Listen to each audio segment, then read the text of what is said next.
Nathan Grayson had everything money could buy: limousines, lakefront mansions, and private jets. Yet, the one thing he couldn't purchase was genuine love. Divorced twice, betrayed by gold diggers, and constantly surrounded by people with agendas, Nathan grew tired of the masks people wore around him. That's when his best friend, an ordinary teacher named Elijah, gave him an idea. "Go on a blind date," Elijah suggested. "But this time, don't be Nathan Grayson the billionaire, be Nate, the mechanic." Skeptical but intrigued, Nathan agreed. He signed up on a dating app under a fake name, used stock photos of a modest apartment, and listed his job as a car repairman. That's how he met her, Ava, a school counselor from the suburbs, whose warmth radiated through every message. Her first text wasn't about fancy plans or expensive restaurants. It simply said, "I'd love to hear about your favorite childhood memory." Nathan paused. No one had ever asked him that. They agreed to meet at a humble cafe. Nathan wore worn-out jeans and an old jacket, his Rolex replaced with a plastic watch. When Ava walked in, he noticed she wasn't conventionally glamorous, but her smile was effortlessly beautiful. She wasn't looking at his shoes or asking what car he drove. Instead, she said, "You look like someone who's been through a lot." They talked for 2 hours, about life, dreams, regrets. Ava opened up about her brother who had Down syndrome and how her childhood was filled with financial struggles, but never lacked love. Nathan, still pretending to be poor, shared stories from a life that weren't completely lies. Memories of being bullied in boarding school, losing his mother young, and the loneliness that followed. When the date ended, Ava looked into his eyes and said, "You're the kind of person people overlook. But I see you." For the first time in years, Nathan felt seen. Not for his wealth, but for his soul. That night he couldn't sleep. Was it guilt for lying, or was it something deeper?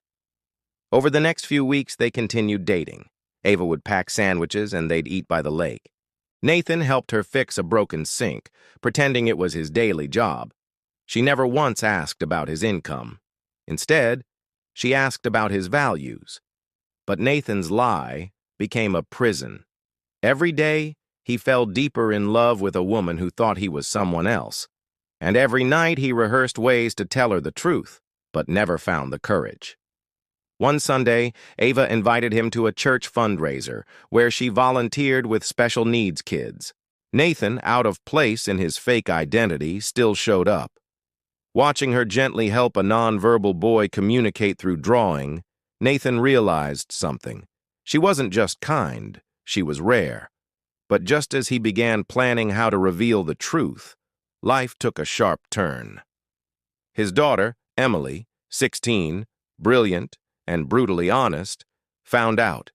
She had overheard him on the phone with his assistant, discussing the ongoing charade. "Let me get this straight," Emily said, arms crossed in the doorway of his study. "You're lying to a woman you say you love?" Nathan tried to explain, but Emily cut him off. "So you think if she finds out who you are, she'll leave you? Or you're testing her loyalty like a lab rat?" Her eyes filled with something between anger and heartbreak. "You taught me that love means trust, but you're living a lie." Nathan had always been a private man, but seeing his own daughter disappointed in him was a pain he hadn't expected. That night, Emily left him a note that said, "Either you tell her who you are, or I will.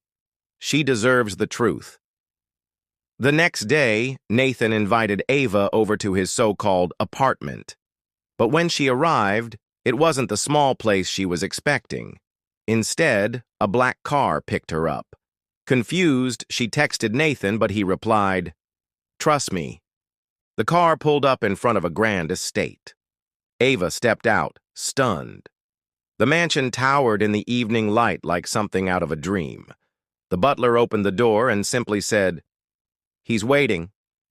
Ava walked through marbled halls, past chandeliers and artwork worth more than her entire school. And there, standing at the top of a curved staircase, was Nathan, not Nate. In a tailored suit, no fake watch, no lies. Ava stared at Nathan, her heart racing. "What is this?" she whispered. "Who are you?"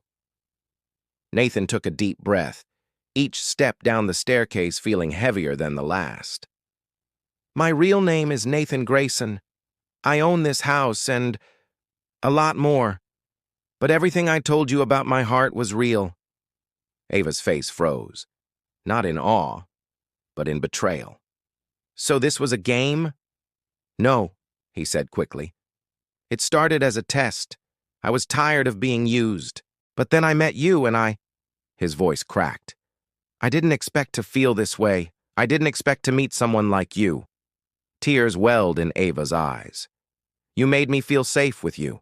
You told me you understood struggle. You let me be vulnerable with a man who wasn't even being real." Nathan stepped forward, pleading. "Everything we shared, every conversation, every laugh, was true. The only lie was the image." Ava shook her head. "You didn't think I was strong enough to handle the truth? Or worthy of your world?" At that moment, Emily walked in. "He's not used to being vulnerable," she said softly. "But he's trying." Ava turned to the teenager, startled. "You must be his daughter." Emily nodded. "He taught me that honesty is what makes love last. And I reminded him of that yesterday. I told him to come clean because he doesn't want to lose you."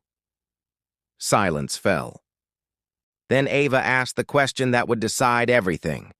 "So why now? Why did you finally tell me?" Nathan looked her in the eyes.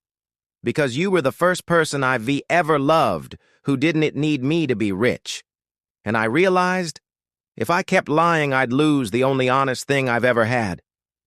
For a long moment, Ava didn't speak. Then she turned to leave, but paused at the door. "I need time, not because of your wealth, but because of your silence." Nathan nodded, heart sinking. "Take all the time you need." Days passed. No calls, no texts. Nathan tried to bury himself in work, but nothing filled the emptiness. Even Emily grew quiet. One night, as they sat in the garden, she asked, "Would you have lied to Mom like that?" Nathan sighed. "No, and that's how I knew I messed up." The next morning, a familiar car pulled into the driveway. It was Ava. She stepped out holding a worn-out shoebox. Inside were letters, love notes her students had written her, little tokens of appreciation, and one photograph, Ava at 16, standing outside a shelter with her disabled brother, smiling despite the rain. "I brought these," she said, "so you could understand the parts of me you didn't ask about." Nathan opened the box slowly, eyes lingering on each item. "You always lived from the heart," he said. "I lived from fear." Ava replied, "Then let's live from the truth, starting today." He smiled. "Even if that truth is messy?" "Especially if it's messy," she whispered.